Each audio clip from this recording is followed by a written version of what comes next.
Welcome to the deep dive. You sent over some really fascinating material this time. Yeah, it looks interesting. We've got an ad for a space group, some specs on a new ship, and personal logs from a commander out there. Quite a mix. Exactly. So our mission today is to unpack all this, see what it tells us about, galactic exploration right now and the communities popping up.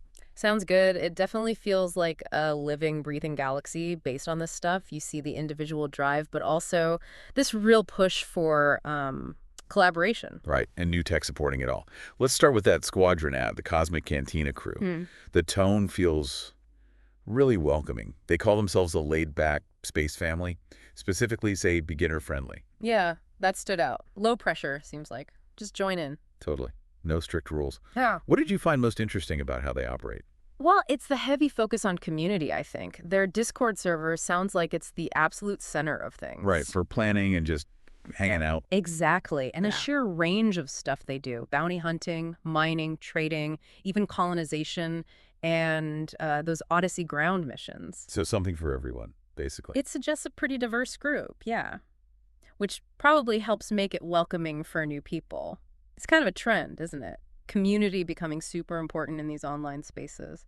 More than just the game mechanics themselves. Right. Players looking for that shared experience. And they even tackle the language thing head on. Mostly Polish chat, but they say most members speak English. That shows a real effort towards inclusivity, doesn't it? It does.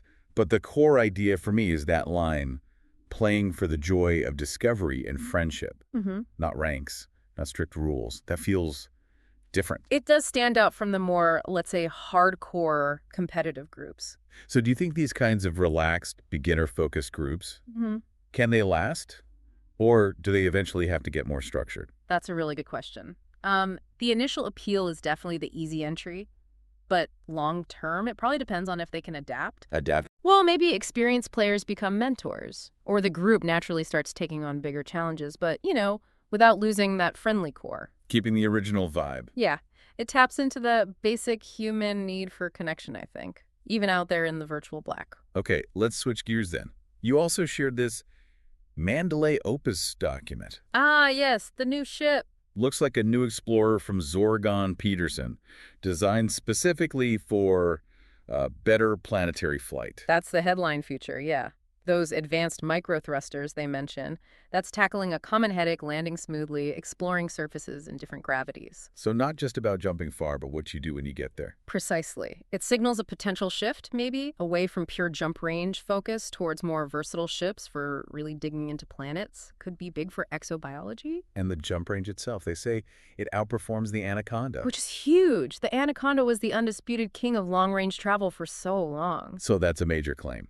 And it's optimized for SKO-capable frameshift drives? Supercruise optimization, maybe? That seems likely, yes. It suggests efficiency over long hauls. Maybe not the absolute fastest in a system during supercruise, but better fuel economy, maybe better maneuverability compared to some of the other long-range options, which is key when you're miles from the nearest station. Got it. And I noticed those design touches for exobiology, the boarding ramp under the cockpit. And the transparent floor. Yeah. That sounds amazing for just looking down, scanning landscapes without even getting out. Absolutely. It feels very deliberate, making that whole process more immersive and easier. Less hassle, more discovery. Could definitely get more commanders interested in exobiology, I think. We might see a lot more discoveries reported if this ship takes off. Okay, so friendly community, cool new ship. Now these logs from Commander Peter Ariete, he's actually the leader of the Cosmic Cantina Crew, right? He is, yes. So we get to see these ideas in practice. He grounds everything, takes Yeah. it from the ad copy and the spec sheet to, well, what actually happens day to day. Exactly. The logs give us that crucial real-world context. The good days, the bad days, the unexpected stuff. It's not always smooth sailing. No kidding. That contrast between the plan and the reality, Yeah. that's where the real stories are, often. Definitely. It shows player resilience, too. Let's dive into April 15th. Sounds like Peter had a bit of a roller coaster. He's at Brew Tarquin's workshop. A famous engineer, yeah. Right, working on a pulse laser that regenerates shields. Sounds pretty advanced, maybe, for helping teammates. Interesting tech. Definitely useful in a wing. But then, bam. Heading home to his system, HIP 67203, near Merlowski Landing.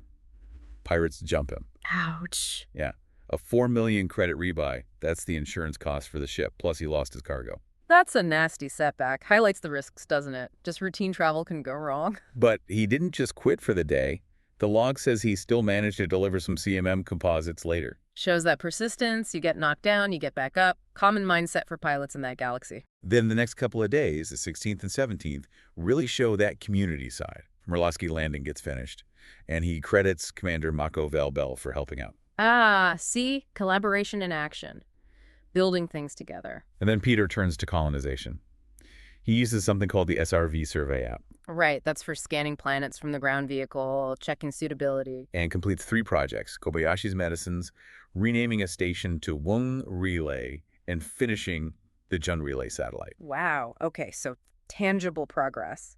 Naming things, building infrastructure. That's players literally shaping the inhabited bubble. Making their mark. Exactly, and using the in-game tools to do it organically. Then on the 18th, he's in planning mode, studying galaxy maps, looking for the next spot to colonize. Strategic thinking. He identifies Ariete sector DRV B21, sounds like it's rich in minerals, Okay. and he starts work on building a Coriolis station there. A whole station. That's ambitious.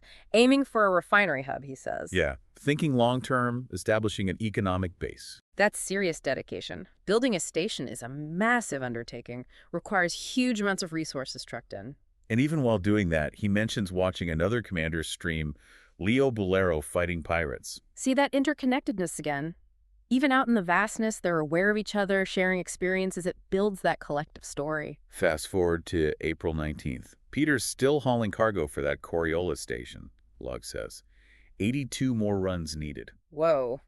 That gives you a sense of scale. He's even thinking about using a fleet carrier to speed things up. Makes sense. Those things are basically mobile bases, perfect for massive logistics projects like station construction, but expensive. Shows the lengths players go to for these big projects. But the evening of the 19th sounds more like fun. Bounty hunting Saturday? Ah, the social side again? With Leo and Mako. We even get ship details. Leo's in a Cobra MK5. Mako's got a Python MK2 with frag cannons. Aggressive loadout. And Peter's in a Type 10 Defender, but using those concordant sequence lasers, the shield healing ones he was maybe engineering earlier. Ah, putting the tech to use in a support role. Nice. But it doesn't end well for his ship again. He loses it a 20 million credit rebuy this time. Oof, that's steep. The Type 10 is a big ship. But listen to this. He says the company and the lessons learned were priceless. That says it all, really. The shared experience, the fun, maybe learning how not to get blown up next time, that outweighs the credits for him. It's not just about the money. Clearly not. That social element, the camaraderie, is huge. And then, totally out of left field for an explorer type. Yeah. He jumps into the CQC arena later that night. Close quarters combat. Wow, okay. That's pure ship-to-ship fighting in small arenas. Yeah. Says he's a total beginner, flying the basic Condor fighter. Team deathmatch, capture the flag. Just trying everything out. And he actually ranked up from harmless to mostly harmless. Huh. Gotta start somewhere. It just shows another whole facet of the game, completely different from exploration or trading. Players finding different ways to engage. Absolutely. Keeps things fresh. Okay, final log entry, April 20th. He's back on the station construction, using his big ship, the Imperial Cutter, making good progress. Putting the big hauler to work. But the main news, he bought the Mandalay, picked it up at Jameson Memorial. Ah, so he got one. Joining the hype. He sounds really excited about it. Mentions the initial jump range is already 71 light years, which is fantastic. Wow, out of the box. That's impressive. And he thinks, fully engineered, it could hit maybe 88 light years? Better than his Anaconda and faster, more agile than his Diamondback Explorer. So, best of multiple worlds, potentially.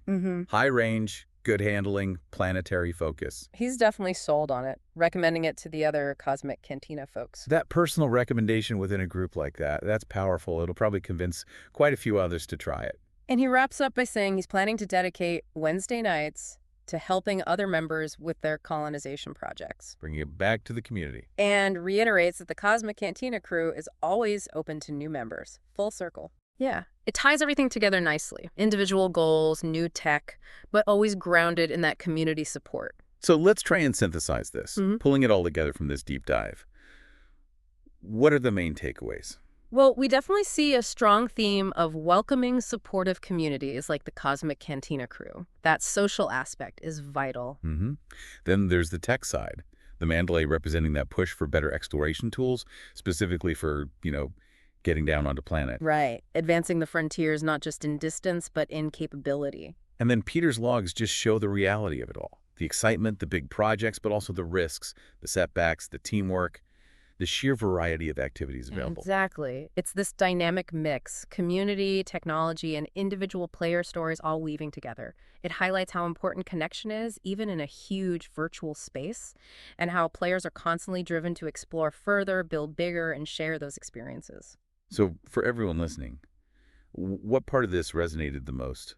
Was it finding that space family vibe? Or maybe the lure of a brand new ship, pushing the boundaries of exploration tech. Or just the day-to-day reality? Uh-huh. The risks and rewards of life out there among the stars? It makes you think, doesn't it? What Yeah. does exploration really mean?